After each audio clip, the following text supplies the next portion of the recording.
Өнөөдөр цогцлолчдын хэлбэрийн маань бидэнтэй хамтдаа эзнийг хэмдэлж байна. Тэгээд та бүхэнд бас хамтдаа эзнийг хэмдэж байгаадаа баяртай байна. За тэгээд өнөөдөр бүгдээрээ эзний үгийг бас хүлээж авцгаая. Тэгээд эзний үгийг бидэнд дамжуулахаар ариун бичээсээ нэгэмлэгээс Такаши багш хэлсэн байна. Такаши багш хэлж байна.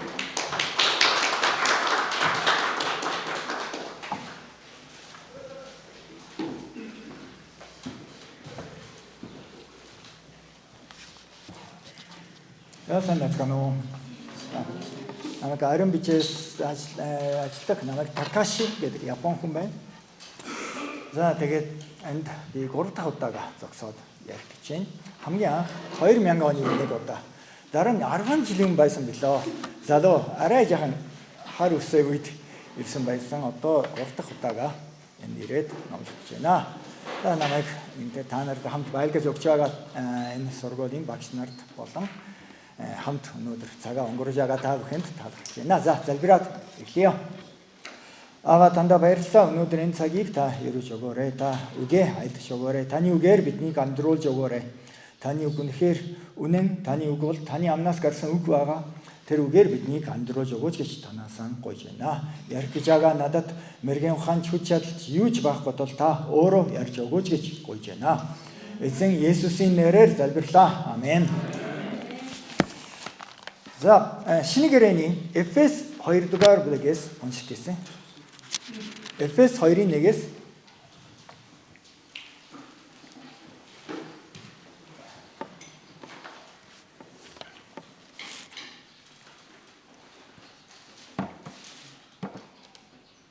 Эфес 2-ын 1-ээс уншъя. Уншия. Та нар алдаа зурчил гэм мэгэл дотроо өгсөн байсан. Тэгээд та нар энэ ертөнцийн замнал ба агаарын хүчний ноёр хогч дуулгааргүй хөвгүүдийн дотор ажиллагч тэр сүнсийг дагаж амьдардаг байв. Тэдний дунд бид ч бас бүгдээрээ мах бод болон оюун бодлын хүслүүдээ өөгшүүлэн мах бодынхоо хүсэл тачаалуудаар амьдарч байв. Бид төрөх байдлаараа бусдын адил өөр хилэнгэн хүртэх хүүхдүүд байсан. Гэвч биднийг хайрласан авгаа хайраараа өршөөлөөр баян бурхан маань алдаа зурчил дотроо өгсөн биднийг Христтэй хамт амьд болгосон юм. Та нар нэгүүлслэр аврагдсан билээ. Христ Есүс дотор биднийг түүнтэй хамт амьдуулж хамт Тэнгэрлэг орших үед суулгасан нь Христ Есүс дотор бидэнд хандсан түүний нэгүүлсний хэмжээлшгүй байдлыг ирэх үеүүдэд үзүүлэхийн тулд юм. Та нар нэгүүлсний учир итгэлээрээ аврагдсан. Энэ нь та нараас бус харин Бурханаас өгөгдсөн бэлэг бөгөөд үйлсээр чинь ирээгүй тул хэн ч өөрөөрөө сайрхаж чадахгүй. Учир нь бид сайн үйлсийн төлөө Христ Есүс дотор бүтээгдсэн түүний бүтээл мөн. Биднийг эдгээрийн дотор яваасай гэж Бурхан урдаас эдгээрийг бэлтгэсэн билээ. Эфес ном бол маш системтэй, цэгцтэй бичигдсэн Паулийн зардлын нэг байна. Эхний 3 бүлэг нийт 6 бүлэгтэй эхний 3 бүлэг бол Бурхан бидэнд юу хийсэн тухай бичсэн байдаг.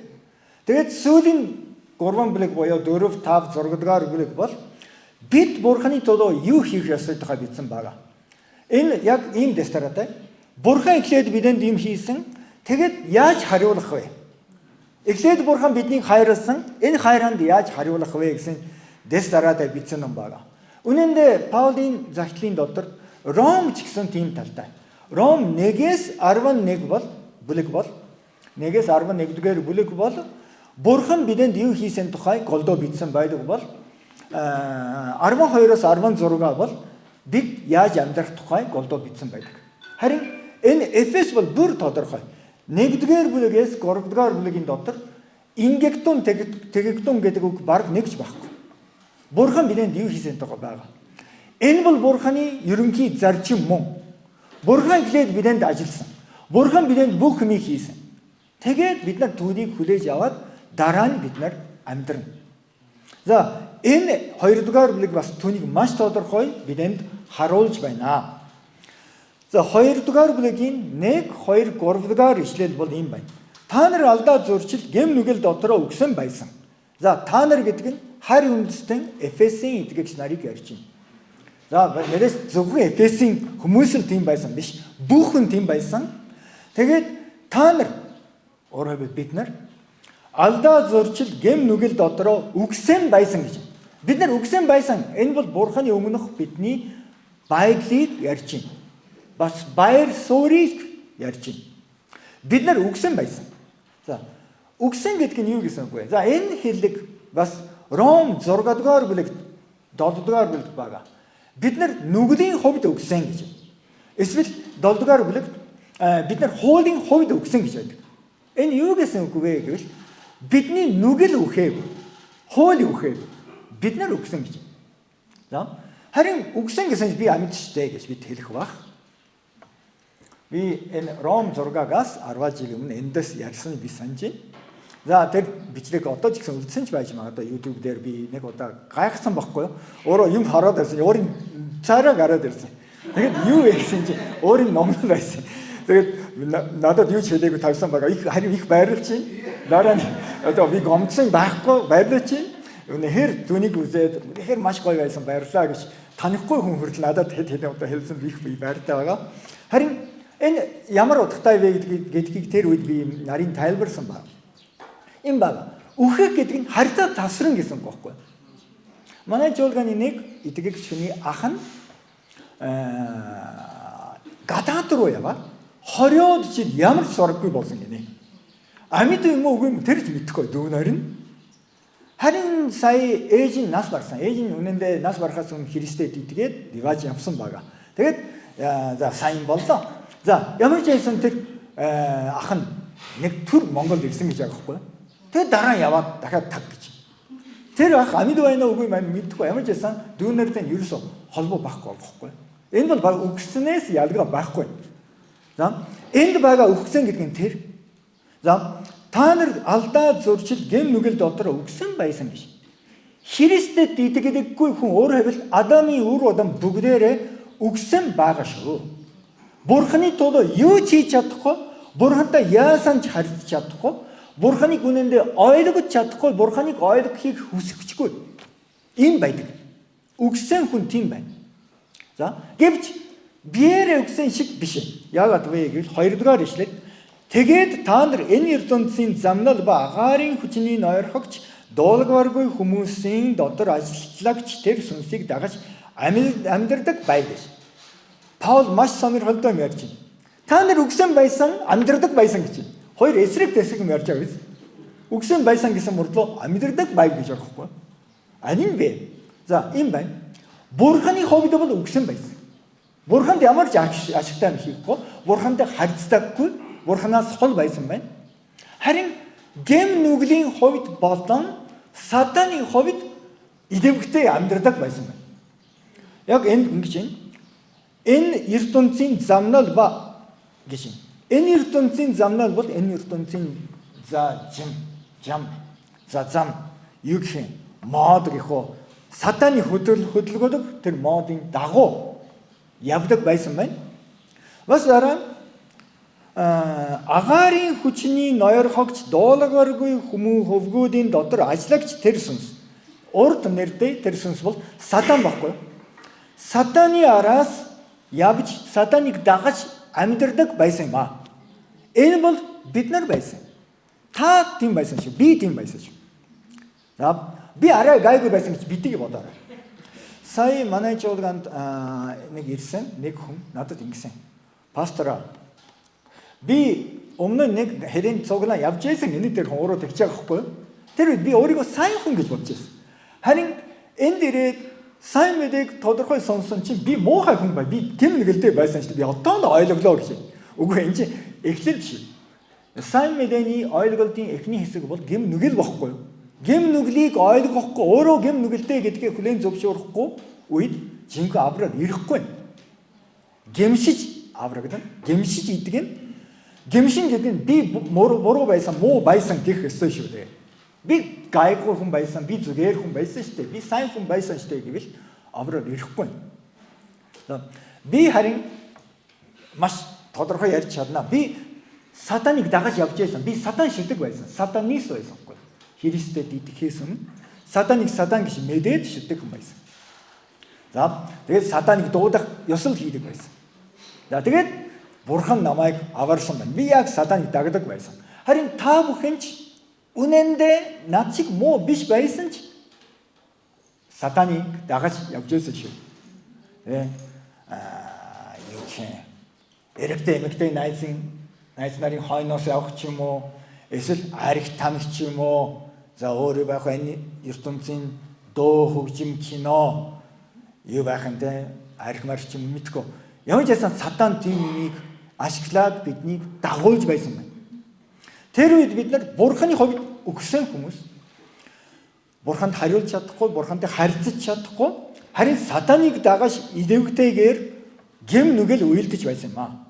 Гуравдугаар ишлэл бол еврейчүүд, юудэйчүүд, израильчуудын тухай ярьж байна.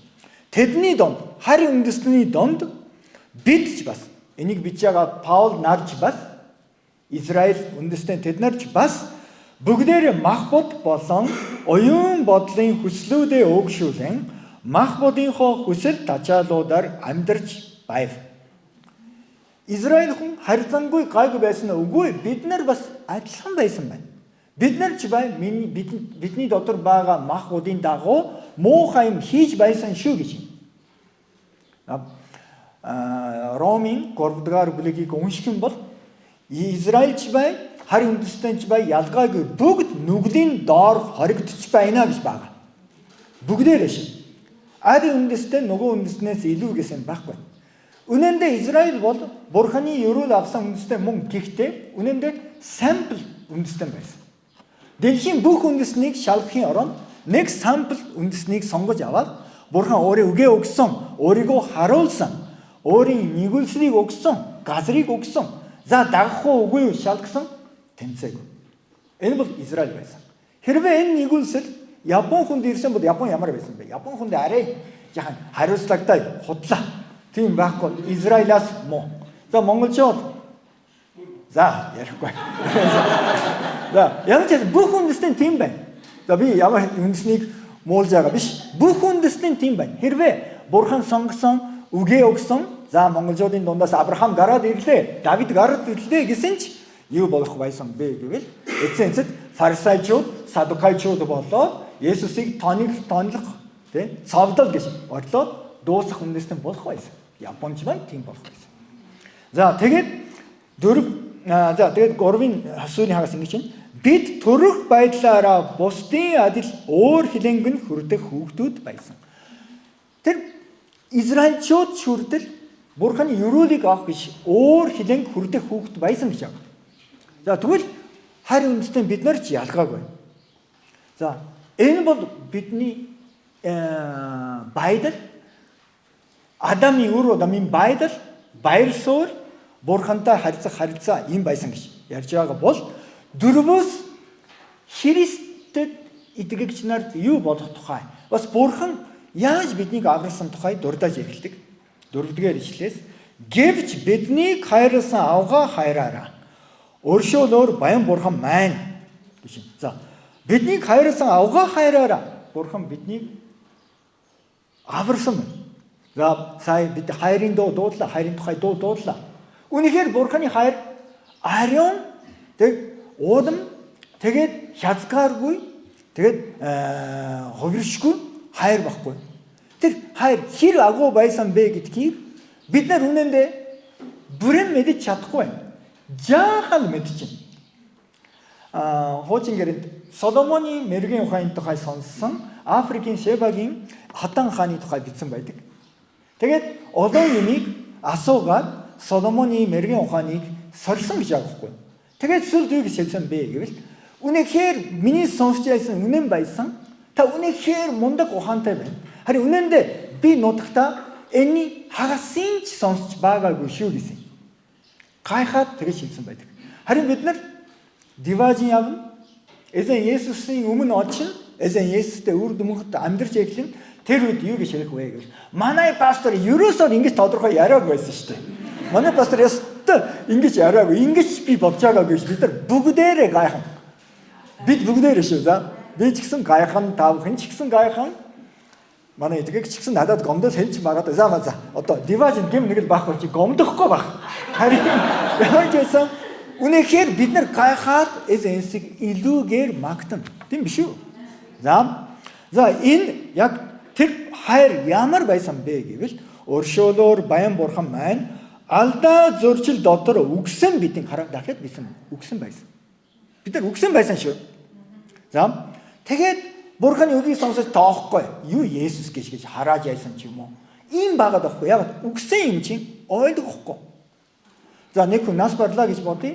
Цогцсон баг гэж бодъё. Босоорой үг хэлээрэ гэсэн юу ч хийхгүй. Ингээд унцаар байж болохгүй. Босоорой юм идээрэ идэхгүй. За ажил руугаа явахгүй. Тадвар төлөөрөө гэсэн тулахгүй. Яагаад үгсэн байдаг. За бурхан хичнээн бидэнд үг хэлсэн ч гэсэн бид нар хариулж чаддаггүй байсан. Үгсэн байсан. Харин бурхан биднийг үгсэн биднийг Христтэй хамт амьд болгосон юм гэж. За яаж Христ бидний төлөө загалмайд нас барсан. Оршуулагдсан. Амьлуулагдсан. Христийг амьлсан үед бурхан биднийг Христтэй нэг болгоод биднийг амьлуулсан шүү. Үүнийг маш гоё тайлбарсан байсан гинэ. За энэ Библийн донд нэг цаасыг хавсарч үзье гэж байна. За энэ цаас гэж бодъё. За ингээд хавсарна. За тэгвэл би энэ Библийг хаашаа авч явсан энэ цаас хамт явдаг. Тийм биш үү? За энийг би гэртээ авч явна. Энэ цаас бас гэрт маань ирнэ. За энийг би гадаад явахдаа энэ Библийг авч явсан гэж бодъё. Энэ цаас хамт дагаад явдаг байхгүй. Христийн дотор гэдэг нь энэ цаас шиг байдаг аа гэж. За бид Христийн дотор байдаг. Христэд юу тохиолдсон бүгд биднэрт тохиолдож байна гэж. За яг тийм байна. За Христ нас бараад амьдсан. Тэр үед бид нарч амьдсан байхгүй. Үгсэн байсан ами орсон байна. За тэгээд дараагийн өгүүлбэр 5 дугаар ишлэлийн хамгийн сүүлд та нар нэгүүлслээр аврагдсан билээ. Та нар аврагдсан билээ гэж. За энэ яаж аврагдах тухай хэдэн ишлэлийн дараа гараад ирнэ. Нэгүүлсэл юм байна. Нэгүүлслээр бид аврагдсан байна. За энд аврагдах болно гэж бичээгүй. Аврагдаж байна гэж бичээгүй. Аврагдсан гэж бичсэн баг бид. Христэд идэхсэн бид нар аврагдсан гэж хэлж болно шүү. Аврагдах бахаа тэгж хүсэж чинь, найдаж чинь. Тэгж хэлж болохгүй. За жишээлбэл би та нар хэлсэн гэж байна. Би өөрийн чинь данс руу би 1 сая төгрөг шилжүүлсэн шүү. Би хэлсэн гэж бодъё л доо. Ирсэн бахаа гэж такаш яхан юм шиг. Тодорхойгүй. Гэсэн утгатай байхгүй. Ирсэн гэж би итгэж чинь. Над бага. Гэж хэрэг хүн бол энэ хүн бол худлаа хэлдэггүй гэж боддог хүн байхгүй. Бид нар бурханы үгийг үнэн гэдэгт итгэдэг юм чинь Христэд итгэсэн би аврагдсан гэж хэлэх ёстой. Зарим газ урсгалууд авралын бүлэг ч юм уу. За та аврагдсан уу? Хэзээ аврагдсан бэ гэж. Хэдэн сарын хэдний өдрийн хэдэн цаг хэдэн минут асуудаг байхгүй. Энэ чинь буруу. За Библийн дотор тийм юм асууж мэд гэж бичгдээгүй. За Паул хэдэн сарын хэдэн цаг хэдэн минутад итгэсэн юм. Бичээгүй байхгүй. Петр хэзээ бичгдээгүй. Библи бичээгүй нэг бид нар заавал хэрэгтэй гэж хэлж болохгүй байхгүй. Гэвч аврагдсан гэж хэлэх нь зүйл байхгүй. Өөрөөр хэлбэл та аврагдсан уу гэж асуух нь буруу биш. Заримдаа хүмүүс хэтрээд та аврагдсан оо тэр чинь гаж байхгүй яа гэх. Та аврагдсан уу гэж асуух нь гаж биш. Зүг байхгүй. Ер нь гадаадад тэгдэг юм их харагдчих.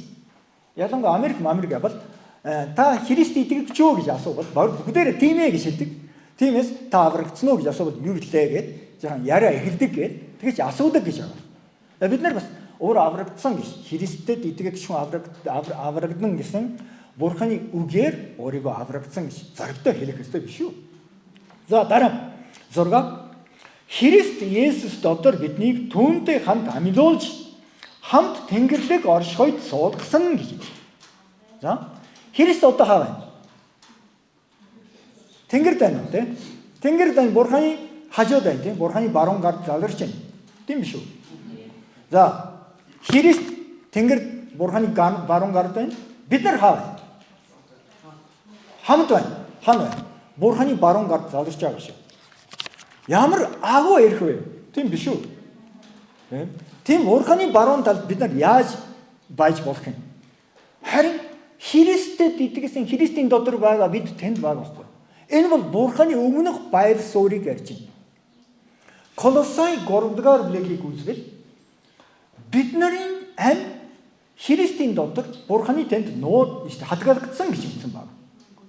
За бид нар Христтэй хамт байгаа гэж байгаа байхгүй. Тиймээс Бурхан бол тэнгэрд байгаа, хол байгаа, одоохондоо хол байгаа биш. Бид нар үнэндээ баяр суурийн хувьд бас бидний амь гэсэн утгаар ярих юм бол Бурханы хажууд нэгэнд сууж байгаа. Бурхантай шууд нөхөрлөж чаддаг. Бурхан хязээж биднээс татгалзахгүй шүү. Ийм агуу Бурхан бидний Бурхан болсон байна.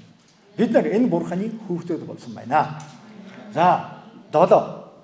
Христ Есүс дотор бидэнд хандсан түүний нэгүүлсний хэмжээлшгүй байлгийг ирэх үеүүдэд үзүүлэхийн тулд юм биш. За энэ жаахан өгүүлбэр, жаахан төвөгтэй өгүүлбэр байгаа. Энэ юу ярьж байна вэ гэвэл бидний аврагдаад Христтэй хамт амьлаад тэнгэрд сууж байгаа нь Бурхан нэг зоригтой хийсэн гэж байна. Юу вэ гэвэл бид нараар дамжуулж Бурханы нэгүүлслийн хэмжээлшгүй байлгийг өөрөөр хэлбэл агуу нэгүүлслийг ирэх үеүүдэд үзүүлнэ гэж аахгүй. Үзүүлэхийн тулд ингэсэн юм аа гэж. Энэ юу вэ гэх юм байна. Сая би жаахан ярьлаа. Би сатан шүтэг байсан. Би харин Христэд итгээд сатанаас аврагдсан Бурханыг болсон баг. За энэ бол зарим хүмүүсийн гайхуулах зүйл болов уу гэж бодож байна. За та нар дараа ярьж магадгүй манай сургууль нэг удаа тийм сони япон хүн ирээд аялагтай аяга сони яриад байсан. Харин тэр хүн сатан шүтэг байсан гинэ гэж. Ярьж магадгүй байхгүй. Ямар гол Бурхан сатан шүтэг хүний чи аврах юм уу гэж хүн гайхаад Бурханыг магтан үнийг ярьж байна. Бидний аврагдсан нь Бурханы нэгүүлсэн байлгийг харуулахын тулд шүү. За өөрөөр хэлбэл юм байна. Би гэдэг хүн аврагдсан. За одоо үйлчлэл шайна үгүй гэдгийг одоо бодохгүй. Аврагдсан тухай энд бичсэн байгаа. Бидний зөвхөн аврагдсныг авч үзсэн ч бай. Бид нар Бурханы агуу нэгүүлснийг харуулж байгаа байхгүй. Бодоорой. Диважин очоод олон үндэстэн, олон үеийн итгэгч нартай бид нар бүгдээр хамт байх болно. Бид нар Библийн танилцах баг. Та юм уу Лютер гэдэг нь Мартин Лютер гэдэг нь та юм би тандаа уулзъя гэж бодчихсон баярлаа. Та Паул юм уу? Таны бичсэн нэг зөндөө уншсан шүү. За та Мосе юм уу? За таны бичсэн тэр нэг уншаасан шүү. Ингэж ярих өдөр ирнэ. Лав ирнэ. Тэр үед бид бүгдээр Бурханы нэгүүлслийг харуулдаг байхгүй. Хараа аргичин байсан энэ хүн аврагдсан байна. Бурхан ямар агуу вэ? Бурхан агуу шүү. Үн сатан шүтжсэн тэр хүн яваад байна. Тэр Бурхан агуу шүү. Ингээд бид нар бол Бурханыг харуулах сампл болсон. Бурханы нэгүүлслийн бодит жишээ болсон байна. Англиар хараарай. За англи библийг уншвал энэ үзүүлэх гэдэг бол дисплей гэж байгаа байхгүй. Дисплей гэдэг нь олон утга байгаа шээ. Компьютерийн дисплей гэж байдаг. Юу вэ? Дотор нь юу байгааг харуулж байгаа. Тийм биш үү? Эсвэл дангуу бас дисплей гэдэг үстэй. Тэр юу вэ? Ямар бараа зарж байгааг харуулж байгаа биз? За бид нар дисплей байхгүй. Бид нар тэнд байна. Энэ чинь Бурханы нэгүүлсэн энэ шүү. Хараа. Энэ одоо буддист, улаан буддист байсан хүн энэ. Тийм хүн хүртэл аврагдсан шүү. Бурханыг харааж яйсан хүн хүртэл аврагдсан шүү. Ийм байна. Бурханы нэгүүлсэл ийм байна. За. Тэгвэл энэ нэгүүлслийг бид нар хэрхэн авах вэ? 8 дахь ишлэл. За нэг юм би мартсан байна. 7 дээр. Ирэх үеүүдэд гэж байгаа. Ирэх үе гэж байгаа байхгүй? Ирэх үеүүд гэж олон товгор байна. Тэгвэл 2, 3, 4 үнээс илүү үе байхгүй. За ямар ч байсан эзэнсийн ирэх үе байгаа. Тэгээд түүний дараа мөнхийн улс гэж байдаг. За би бол за 7 жилийн гамшиг 1000 жилийн хаан шиг итгэдэг. За тэр үеүүд гэж би бол бодож байна. За ямар ч байсан. Тэн теологийн асуудал байхгүй. Ямар ч байсан ирэх үед ямар ч үед бид нар бол Бурханы нэгүүлсийн жишээ болж байгаа байхгүй. Болсон байхгүй. Болох ёстой биш шүү. Бурхан бидний жишээ болгосон шүү. За дараа нь 8. Та нар нэгүүлсний учир итгэлээрээ аврагдсан. Энэ нь та нараас бус харин Бурханаас өгөгдсөн бэлэг бөгөөд үйлсээр чинь ирээгүй тул хэн ч өөрөөрөө сайрхаж чадахгүй. Бид нар итгэлээрээ аврагдсан байна. Энэ бол жинхэнэ зөв Христ итгэлийн суур шүү. За зөв Христ итгэлийн суур бас Евангели гэж юу вэ гэсэн тодотголын нэг чухал юм байна. Зөвхөн итгэлээр аврагдана гэж аахгүй. Энд юу ч нэмэхгүй. Хуулийг нэмж болохгүй. Үйлсийг нэмж болохгүй. Ёслыг нэмж болохгүй. За зөвхөн итгэл шүү. Христ миний төлөө нас барж аминсан миний аварч байна. Ингэж итгэлэн бол аврагдана. Энэ бол Библиэд маш тодорхой бичсэн суур шүү. Энэ минь баримтлаад явах ёстой зүйл байна. Түүнийг баримтж байгаа, нотлж байгаа ишлэл бол энэ. Та нар нэгүүлсний учир итгэлээрээ аврагдсан. Энэ нь та нараас бус харин Бурханаас өгөгдсөн бэлэг бөгөөд үйлсээр чинь ирээгүй гэж. Үйлсээр чинь ирээгүй шүү. Та залбирсан учраас аврагдсан биш. Та уйлаад гуйсан учраас аврагдсан биш. Та ямар нэгэн ёслолд хийлгсэн учраас, үйлчлэл хийлгсэн учраас, Библийг уншсан учраас аврагдсан биш. Христ бидний төлөө нас барсан байгаа. Амилсан байгаа. Түүнд итгэснээр аврагдсан байхгүй. За энэ бэлэг гэж бичсэн байна. Бид нар бэлэг яаж авдаг вэ? Бэлгийг яаж хүлээж авдаг вэ гэвэл за энийг танд гардуулж өгч байна гэсэн хүн хэлсэн гэж бодъё л доо. Бид нар за баярлаа. Ямар үнэтэй вэ гэж асуухгүй байхгүй. Ихэд өгөх үү? Асуухгүй. Энд чинь ёс авдаг чи. Ямар муухай тийм ээ. Юу ч мэдэхгүй сони хүн бэ гэж хэлэх баг. Энэ аврал бол бэлэг байхгүй юу? Зөвхөн итгээд аврагдах. Энэ бол бэлэг баг.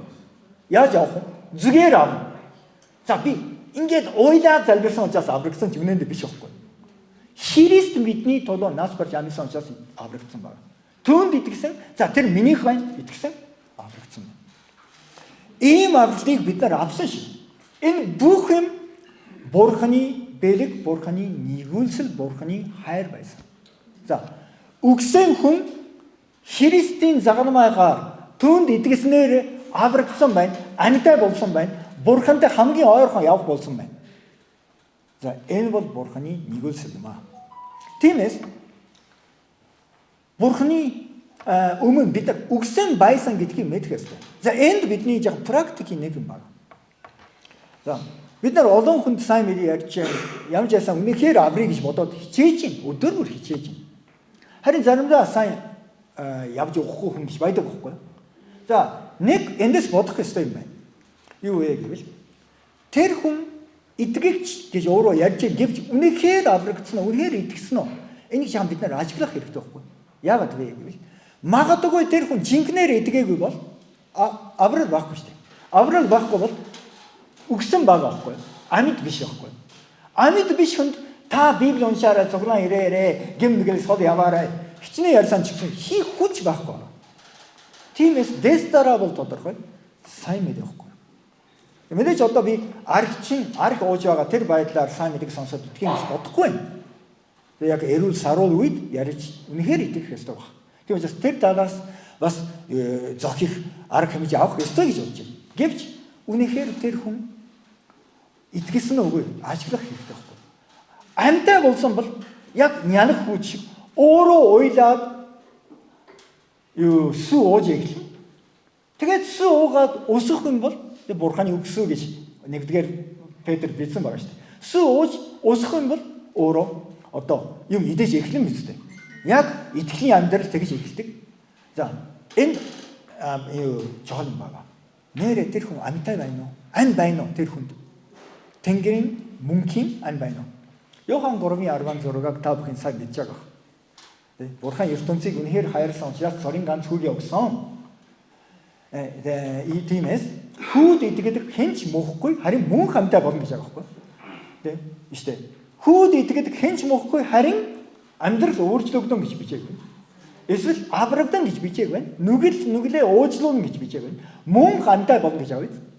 Христэд итгэсэн үед мөн хамтай болно. Явсны дараа биш. Мөнхийн улсад биш. Одоо итгэсэн тэр цагт мөн хамтай болно.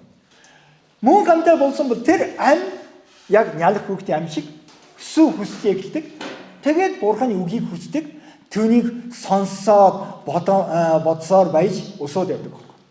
Ийм процесс байна. За Түүнийг энэ ишлэл бас маш тодорхой харуулж байна. Та нар үгсэн байсан Бурхан та нарыг Христэд итгэснээр чинь ам авсан шүү. Энэ ам авсан учраас та нар одоо амьдсан байна, дээр байна, Христтэй хамт байна. Та нар Бурханы нэгүслийг харуулах хүн болсон байна гэж. Тэгээд 10 дугаар ишлэл. Учир нь бид сайн үйлсийн төлөө Христ Есүс дотор бүтээгдсэн түүний бүтээл мөн. Биднийг эдгээрийн дотор яваасай гэж Бурхан урдаас эдгээрийг бэлтгэсэн билээ. За одоо яаж амьдрах тухай энд л жаахан гарч байгаа байхгүй. Үнэндээ ингэж амьдрах ёстой биш. Харин ингэж та нар ингэж мөн хамтаа болсон шин амьяар амьдрч явж байгаа гэдэг нь юу вэ гэвэл та нар одоо юу сайн үйлсийн төлөө бүтээгдсэн хүн болсон. Шин бүтээл болсон байна.